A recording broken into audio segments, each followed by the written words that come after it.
کہ اس سائفر میں ان کی حکومت گرانے کی سازش کی گئی ہے، تو اس وقت بطور صحافی وزارت خارجہ کے ایک اعلیٰ آفیشل کے ساتھ میں نے رابطہ کیا اور میں نے سمجھنے کی کوشش کی، کیونکہ یہ سائفر تو پہلے بھی آتے جاتے رہتے ہیں،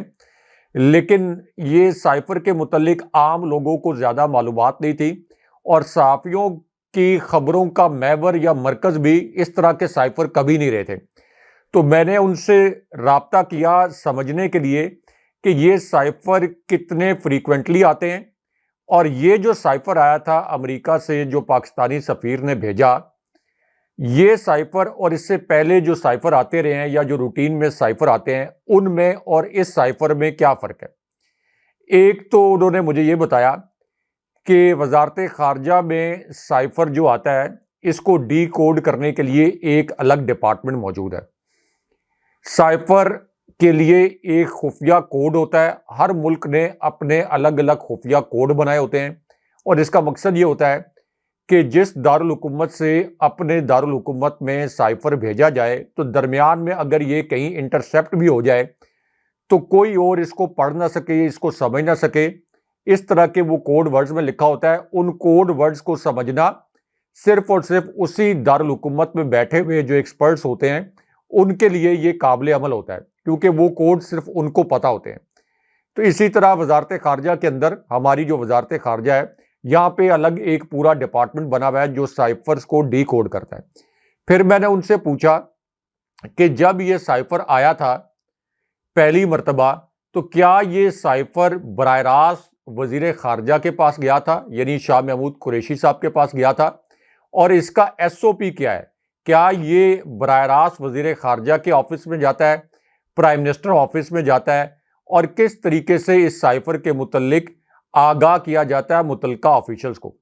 تو انہوں نے مجھے یہ بتایا کہ جو آپ کے فارن سیکرٹری ہیں ان کو آگاہ کیا جاتا ہے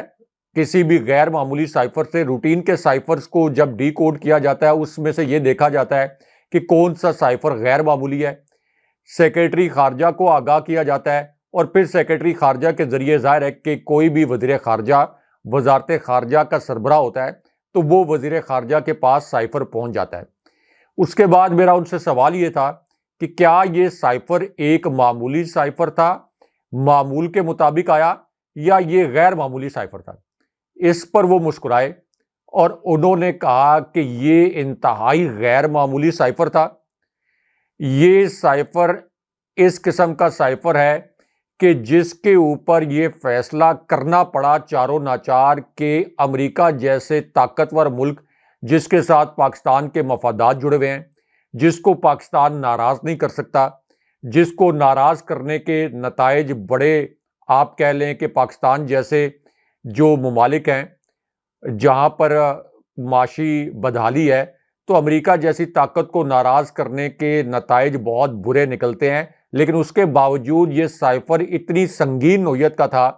کہ پوری فوجی قیادت نے درست فیصلہ کیا عمران خان صاحب کے ساتھ مل کر کہ امریکی ناظم الامور کو اسلام آباد میں ڈی مارچ کیا جائے، امریکی ناظم الامور کو بلا کر احتجاج کیا جائے اور ان کو کہا جائے کہ یہ پاکستان کے اندرونی معاملات میں ناقابل قبول مداخلت ہے، اور پھر واشنگٹن میں بھی ڈی مارچ کیا جائے۔ اور خود اسد مجید صاحب نے یہ ابھی حال ہی میں جو انہوں نے ایک بیان ریکارڈ کروایا جس کو عمران خان صاحب کے خلاف استعمال کرنے کی کوشش کی جا رہی ہے، اس میں بھی انہوں نے کہا کہ ہاں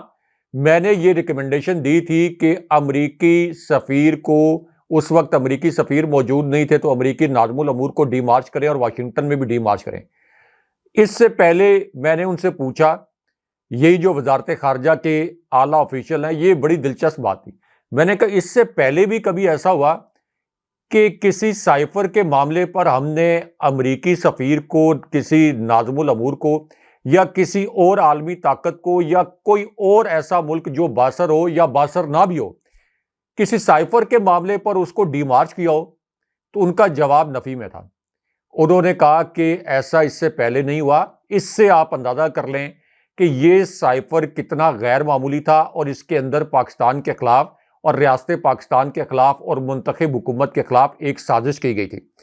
اب اس کے اوپر جو اعتزاز احسن صاحب نے آرگومنٹ دیا، یعنی یہ میں نے اسٹیبلش کر دیا، اور یہ اسد مجید صاحب کے بیان نے، فوجی قیادت نے عمران خان صاحب کے حق میں گواہی دے کے نیشنل سیکیورٹی کمیٹی کے اجلاس میں یہ اسٹیبلش ہو گیا کہ یہ سائفر انتہائی غیر معمولی سائفر تھا جو پاکستان کے معاملات میں ایک ناقابل قبول مداخلت تھی۔ اب اعتزاز احسن صاحب یہ کہتے ہیں، بہت زبردست انہوں نے دلائل دیے، انہوں نے کہا کہ جب پاکستان کے اندر اندرونی مداخلت ہو رہی ہے اور وہ ناقابل قبول مداخلت ہے، تو ایک جو سٹنگ پرائم منسٹر ہے، جو منتخب پرائم منسٹر ہے، اگر وہ ریاست پاکستان، حکومت پاکستان، ریاست کے خلاف اس سازش کے متعلق عوام کو آگاہ نہیں کرے گا، تو اس کا مطلب یہ ہے کہ وہ پرائم منسٹر پھر غداری کا مرتکب ہو رہا ہے۔ انہوں نے کہا کہ اگر عمران خان صاحب عوام کو آگاہ نہ کرتے تو یہ ملک سے غداری ہوتی۔ یہ عمران خان صاحب نے بالکل ٹھیک کام کیا ہے۔ اس کو سپریم کورٹ کے فورم پر جب پہلی دلیل دی جائے گی کہ عمران خان صاحب نے اس وجہ سے یہ قوم کے سامنے سائفر کے متعلق جو مندرجات تھے وہ قوم کے سامنے رکھے، تو یہ پہلے انہوں نے کہا کہ پہلے سیشن کے اندر یہ سپریم کورٹ میں یہ کیس اٹھ جائے گا۔ اس کے بعد ہاشمی صاحب، یہ سائفر کے اوپر اگر شریف خاندان کے اسی طرح جو پی ڈی ایم کے بیانات ان کو درست تسلیم کر لیا جائے کہ یہ سائفر تو ایک کاغذ کا ٹکڑا تھا، اس کے اندر کچھ بھی نہیں تھا، تو تب بھی ادروائز اگر عمران خان صاحب کے سٹینس کو نیگیٹ کرتے ہیں تو تب بھی عمران خان صاحب پر کیس ختم ہو جاتا ہے۔ پھر عمران خان صاحب نے کون سے آفیشل سیکرٹ ایکٹ کی خلاف ورزی کی؟ اب آ جائیں کہ عدالت کے اندر کیا ہوا ہے۔ ایک تو جب نواز شریف، جن کو مفرور اشتہاری مجرم قرار دیا تھا عدالتوں نے، جب وہ آئے تو پروسیکیوٹر نواز شریف کے عدالت پہنچنے سے پہلے جی حضوری کرنے کے لیے وہاں موجود تھے۔ جب عمران خان صاحب کے کیس میں مرکزی اپیل سماعت کے لیے اللہ اللہ کر کے فکس ہوئی تو پروسیکیوٹر صاحب غائب ہو گئے، اور پروسیکیوٹر صاحب وہاں پر موجود نہیں تھے، وہ نہیں آئے، تاخیری حربے استعمال کیے جا رہے ہیں۔ بالکل اسی طرح جیسے انسداد دہشت گردی کی عدالت میں 3 ضمانتیں عمران خان صاحب کی جب کنفرم ہونی تھی تو وہاں بھی یہی ہوا، اور 14 نومبر تک وہ سماعت ملتوی ہو گئی، اور اب یہ جو مرکزی اپیل تھی یہ سماعت جو ہے وہ 20 نومبر تک چلی گئی۔ دوسری جانب جو سائفر کے کیس کے اندر ٹرائل ہے، یعنی جس طریقے سے فرد جرم عائد کی گئی جلدی، وہاں پر تو بڑی تیزی کے ساتھ ٹرائل چلایا جا رہا ہے، لیکن اس ٹرائل کے خلاف عمران خان صاحب کو جعلی مقدمات میں سزائیں سنانے کے خلاف جو اپیلیں کی جا رہی ہیں، جو درخواستیں دی جا رہی ہیں، ان کے اوپر فیصلہ نہیں کیا جا رہا، اور ان کے اوپر فیصلہ اس لیے نہیں کیا جا رہا یا ان کے اوپر سماعت کو اس لیے ڈیلے کیا جا رہا ہے کہ اب جج صاحبان کے پاس کوئی اور آپشن نہیں رہ گیا کہ ان سماعتوں کے بعد وہ اس کے سوا کوئی اور فیصلہ دے ہی نہیں سکتے کہ اب عمران خان صاحب کو ضمانت ملنی چاہیے، کیونکہ اگر اب بھی وہ عمران خان صاحب کو، جو کہ پہلی ان کی ضمانت تاخیر کا شکار ہو گئی ہے، اب بھی ان کو ضمانت نہیں دیں گے تو اس کا مطلب یہ ہوگا کہ ان کی جو رہی صحیح ساکھ ہے وہ بھی مکمل طور پر تباہ ہو جائے گی۔ تو اس وجہ سے عمران خان صاحب کے کیسز میں یہ حیلہ بہانوں سے تاخیر کی جا رہی ہے، اور جسٹس فائز عیسیٰ صاحب بالکل چادر اوڑھ کر، آنکھیں بند کر کے، پردہ کیے ہوئے ہیں، مکمل طور پر انہوں نے سپریم کورٹ کے دروازے، اپنے کان، اپنی آنکھیں مکمل طور پر بند کیے ہوئے ہیں، اور شاید وہ اخبارات بھی نہیں پڑھتے، ٹی وی بھی نہیں دیکھتے، اور سوشل میڈیا کو بھی نہیں دیکھتے۔ اچھا راج صاحب، یہ اڈیالہ جیل ہے جہاں پر ایک بم ملا اور ملنے کے بعد اسے نکارہ بنا دیا گیا۔ اب مسئلہ راج صاحب یہ ہے کہ یہ ایک انتہائی حساس علاقہ ہے جہاں پر بم کا ملنا اور پھر اسے نکارہ بنانا، جو خبر اس وقت شیئر ہوئی ہے میڈیا پر اور جو ہمارے ذرائع بتا رہے ہیں ان کے مطابق پولیس نے مشکوک ڈیوائس میں بارودی مواد کی موجودگی کی تصدیق کی اور ڈیوائس کو کھیت میں لے جا کر رکھ دیا۔ بم ڈسپوزل اسکواڈ کا فوری طلب کیا گیا۔ بارود بچاؤ حفاظتی کٹ میں ملبوس سول ڈیفنس اور وغیرہ آئے، نکارہ بنا کے چلے جاتے ہیں۔ کمانڈر بم ڈسپوزل اسکواڈ کے مطابق ڈیوائس میں 1200 گرام بارود تھا جسے نکارہ بنایا گیا۔ بم اڈیالہ جیل کے گیٹ نمبر 5 سے 100 میٹر دور فاصلے پر رکھا گیا تھا، اور پھر یہ بھی بتایا گیا کہ اس کی حساسیت کیا ہے۔ اچھا، اب اس میں نا امپورٹنٹ چیز یہ ہے کہ جب یہ بم ملا نا، اس وقت یہ سماعت جاری تھی، اور جج ابوالحسن ذوالقرنین جو ہیں 1 گھنٹہ 40 منٹ تاخیر سے اڈیالہ جیل پہنچے تھے جب یہ بم جو ہے ملا ہے۔ راج صاحب، سیاسی بم تھا، بارودی بم تھا، چونکہ عمران خان نے کہہ دیا کہ میں قاضی صاحب کی عدالت میں جاؤں گا، اور جب خان صاحب جائیں گے تو آپ کا ایک ایک جملہ نیوز میکر ہوگا، کسی جلسے سے کم نہیں ہوگا، عدالت میں جلسہ ہو جائے گا۔ خطرہ تو لوگوں کو ہے نا کہ خان اگر آ گیا عدالت کے اندر تو پھر اس کی بات کو باقاعدہ پاکستان میں ملٹی پلائی کیا جائے گا۔ یہاں پر ایک تصویر نہیں رکتی رائے صاحب، تحریک بن جاتی ہے۔ جب خان صاحب قاضی صاحب کے سامنے کھڑے ہو کر گرجیں گے، برسیں گے تو کیا حالات ہوں گے اور کیا منظر ہوگا۔ مجھے تو یہ سیاسی بم، بارودی بم سے سیاسی بم زیادہ لگتا ہے۔ دیکھیں عاشق صاحب، ایک تو چونکہ میں اسلام آباد میں صحافت کرتا ہوں، ساری زندگی اسلام آباد میں گزری ہے، تو اس لیے اڈیالہ جیل کے مقام کے متعلق بطور صحافی میں بہت کچھ جانتا ہوں۔ یہ بہت حساس علاقہ ہے، یہاں پر بڑی کڑی نگرانی ہوتی ہے، یہاں پر سیاسی قیدی بھی ہوتے ہیں، اور اس کے علاوہ اڈیالہ جیل کے اطراف کئی علاقے ایسے ہیں جہاں پر ہماری حساس عمارتیں بھی موجود ہیں، حساس اداروں کے دفاتر بھی موجود ہیں۔ تو اس وجہ سے اس علاقے کو آپ یہ کہہ لیں کہ ایک طرح سے یہ بھی منی ریڈ زون ہے، اور یہاں پر چونکہ پولیس کی وینز آتی جاتی رہتی ہیں، اسی طرح حساس اداروں کے آفیسرز بھی آتے جاتے رہتے ہیں، تو اس پوری صورتحال میں یہاں بڑی سخت سیکیورٹی ہوتی ہے اور بڑی کڑی نگرانی کی جاتی ہے یہاں پر جو بھی ایکٹیویٹی ہو رہی ہو۔ اب یہ جو تقریباً 1.25 کلو بارودی مواد تھا، اس مواد کے متعلق یہ تو نہیں بتایا گیا کہ اس کی نوعیت کیسی تھی، لیکن عام طور پر یہ سمجھا جاتا ہے کہ 1.25 کلو بارودی مواد سے بیک وقت کئی گاڑیاں تباہ ہو سکتی ہیں۔ یہ نہیں بتایا گیا کہ یہ بارودی مواد جو تھا اس کے اندر جیسے عموماً نٹ بولٹ وغیرہ یا دیگر چیزیں بھی استعمال کی جاتی ہیں تو اس کی نوعیت کیا تھی، لیکن اڈیالہ جیل کے گیٹ نمبر 5 سے تقریباً 90 میٹر دور یہاں پر یہ رکھا گیا۔ اس کے بعد یہیں پر ایک جو مٹھائی کی دکان ہے اس کے آس پاس، تو لگتا یہ تھا کہ ایک امپریشن یہ بنایا گیا، اس کے اندر ایک الیکٹرانک ڈیوائس کے متعلق بھی بتایا گیا، یعنی پروبیبلی اس کو ریموٹ کنٹرول سے بھی شاید یہ جو ڈیوائس ہے یہ آپریٹ ہو سکتی تھی۔ تو امپریشن یہ بنایا گیا کہ اس کے ذریعے کسی کو ہدف کا نشانہ بنایا جا سکتا تھا۔ اب ہاشمی صاحب، اس کے اندر دو چیزیں بڑی اہم ہیں۔ ایک تو یہ ظاہر ہے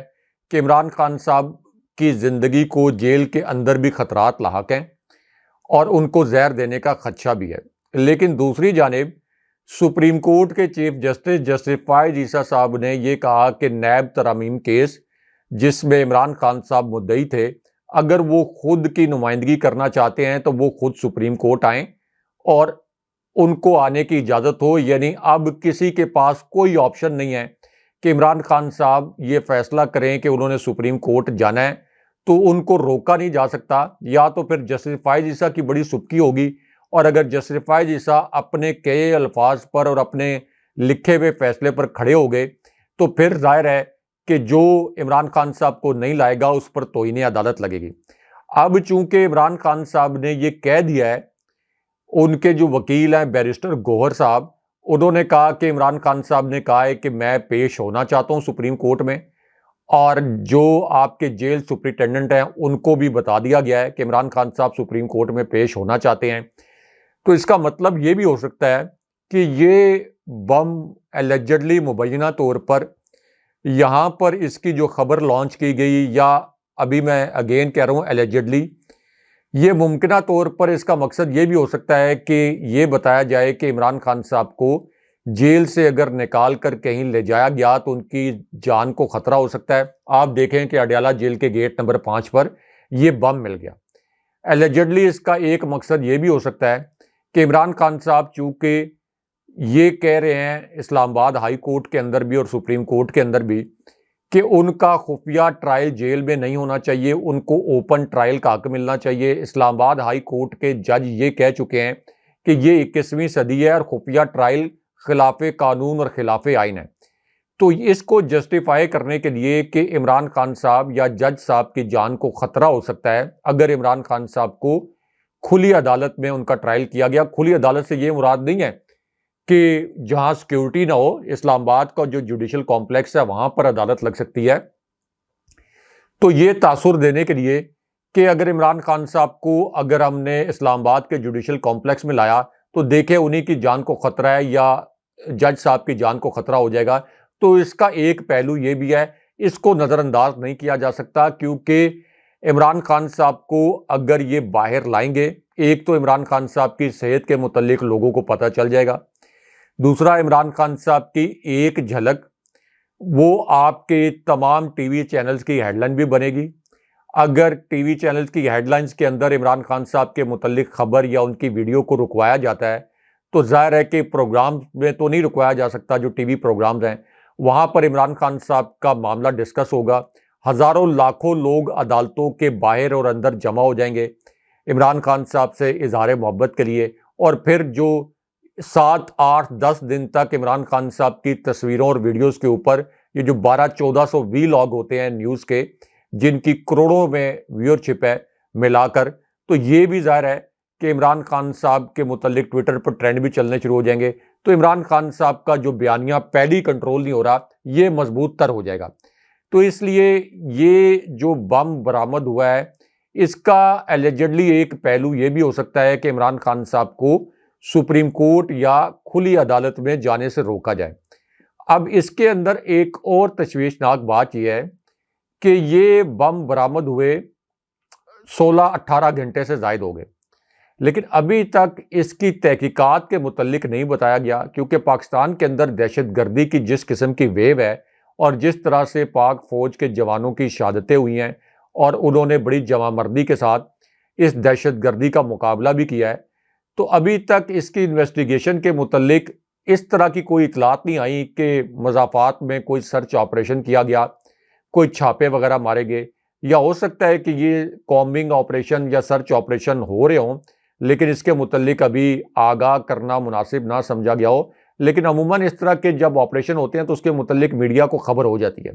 تو اس لیے یہ بہت ضروری ہے کہ اس کو انٹیروگیٹ کیا جائے. اگر یہ بم ظاہر ہے کہ اڈیالہ جیل سے صرف 990 میٹر کے فاصلے پر یہ موجود تھا, تو یہ کسی کے لیے ضروری تو نہیں ہے کہ عمران خان صاحب یا جج صاحب یا کوئی اور ہدف ہو, یہ بھی ہو سکتا ہے کہ کوئی حساس ادارے کا آفیشل اس کا ہدف ہو, تو اس کی انٹیروگیشن ہونی چاہیے. اور اس حوالے سے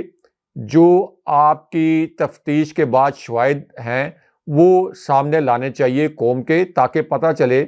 کہ یہ پاکستان کے سب سے مقبول اور سب سے بڑے لیڈر کو جب سپریم کورٹ جانا تھا تو عین اس وقت یہ بم کی برآمدگی کے پیچھے اصل ماجرا کیا ہے. اچھا راجہ صاحب, الیکشن سے پہلے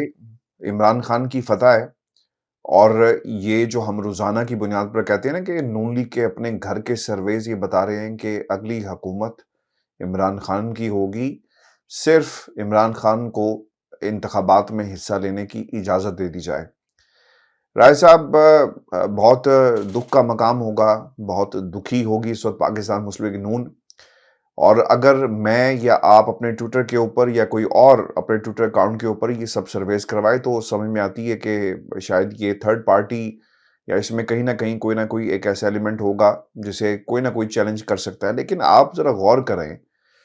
کہ پاکستان مسلم لیگ نون کا ڈیجیٹل ونگ جو ہے ایک سروے کرواتا ہے, اور اس میں جو آپشنز دیے گئے یہ ذرا غور سے سننے والے ہیں. اچھا, جس طرح ہی جو آپشنز دیے گئے سب سے ٹاپ پہ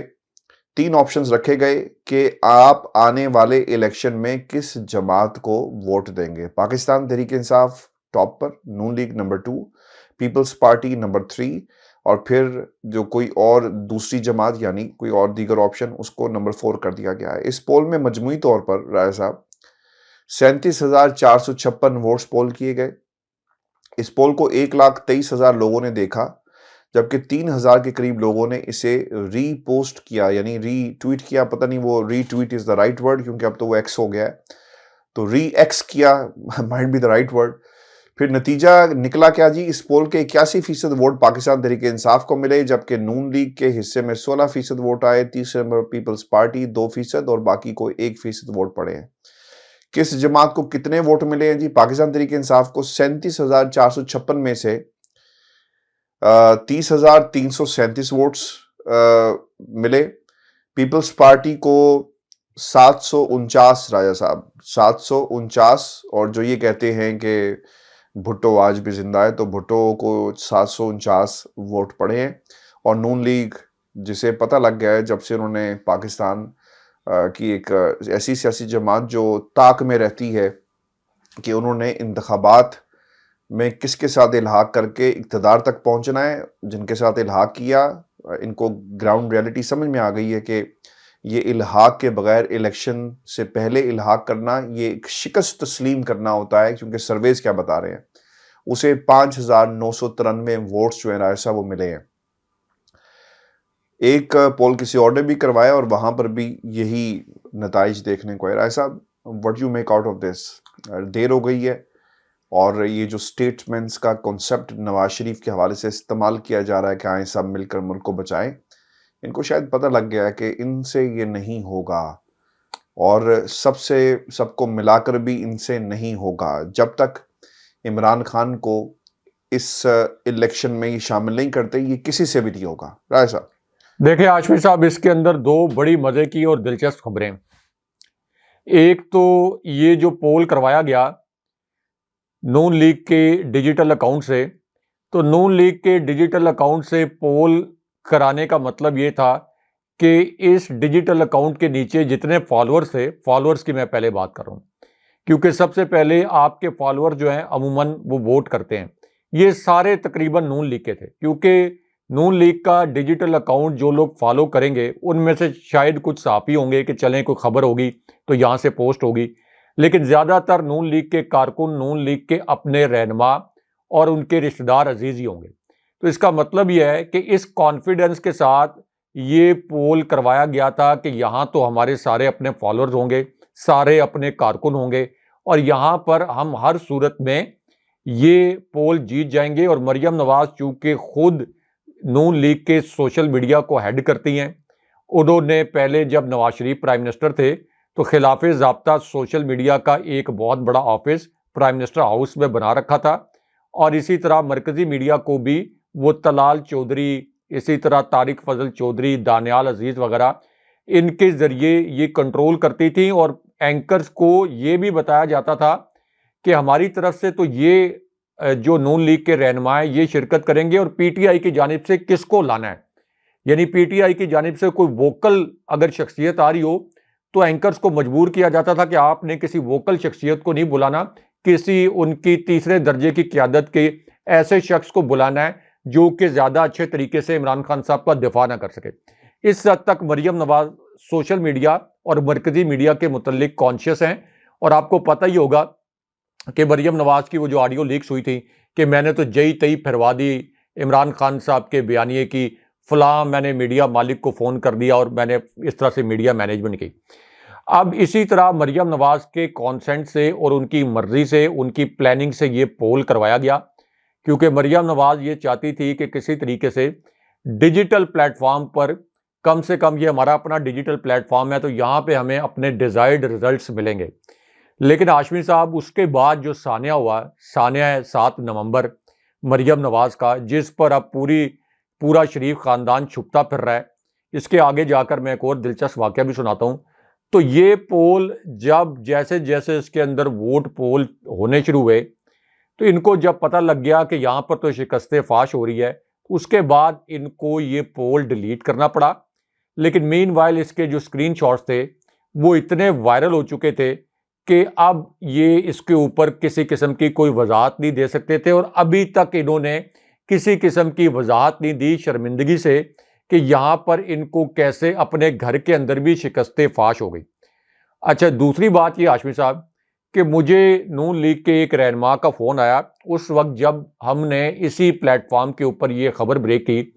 کہ نون لیگ نے اپنا ایک انٹرنل سروے کروایا پنجاب کی حد تک، اور پنجاب میں انہوں نے یہ جب سروے کروایا ایک ایسی صورتحال کو مد نظر رکھ کر کہ عمران خان صاحب جیل میں ہیں، تحریک انصاف کو الیکشن کیمپین نہیں کرنے دی جائے گی، یعنی یہ تمام جو عوامل ہیں ان کو مد نظر رکھ کر ایک سروے کروایا گیا، اور لوگوں سے سوالات بھی اسی طرح کے کروائے گئے کہ عمران خان کی پارٹی تو اس وقت جو ہے وہ ہو سکتا ہے کالعدم ہو جائے، ہو سکتا ہے کہ عمران خان جیل سے باہر ہی نہ آئیں الیکشن کے ہونے تک۔ تو اس کے باوجود جب انہوں نے سروے کروایا تو پتہ یہ چلا ان کے اپنے انٹرنل سروے میں کہ پنجاب کے اندر بھی، صرف پنجاب کے اندر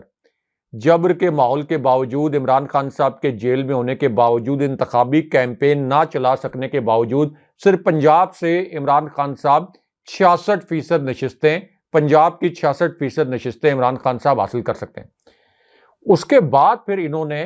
الیکشن سے رائے فرار اختیار کی۔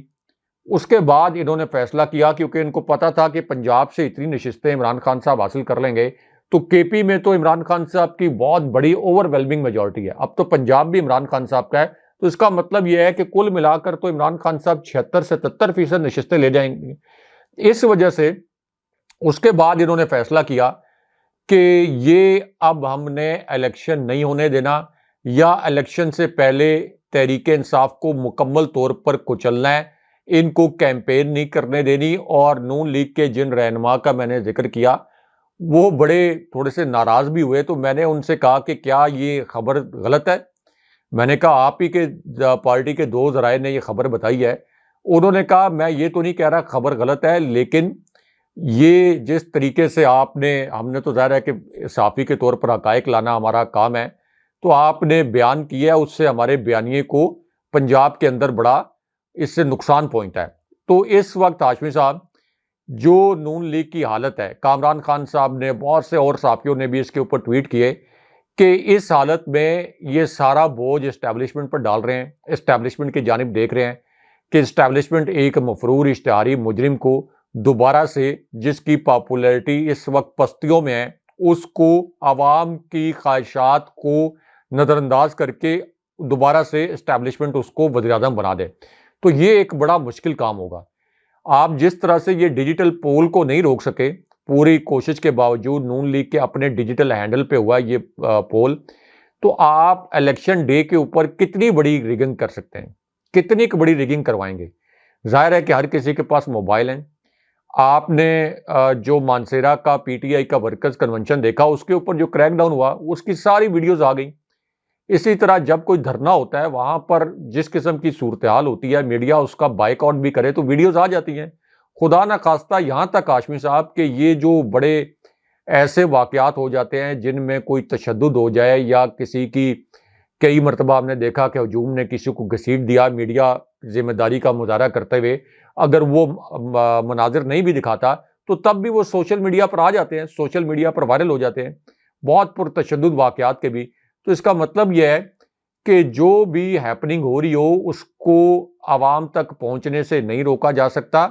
تو الیکشن ڈے پر جو ریگنگ ہوگی، جس کے اوپر عمران خان صاحب کا پیغام بھی آیا ہے جیل کے اندر سے کہ اس کو نہ تو پاکستان کے عوام قبول کریں گے، نہ پاکستان کی قوم قبول کرے گی، اور اسی طرح جو انٹرنیشنل لیول پر اس کی زیرو ایکسیپٹنس ہوگی، اور ظاہر ہے کہ اس کے نتیجے میں کوئی سیاسی اور معاشی استحکام نہیں آئے گا، الٹا تفریق، انتشار ہوگا اور ملک میں انارکی پھیلے گی۔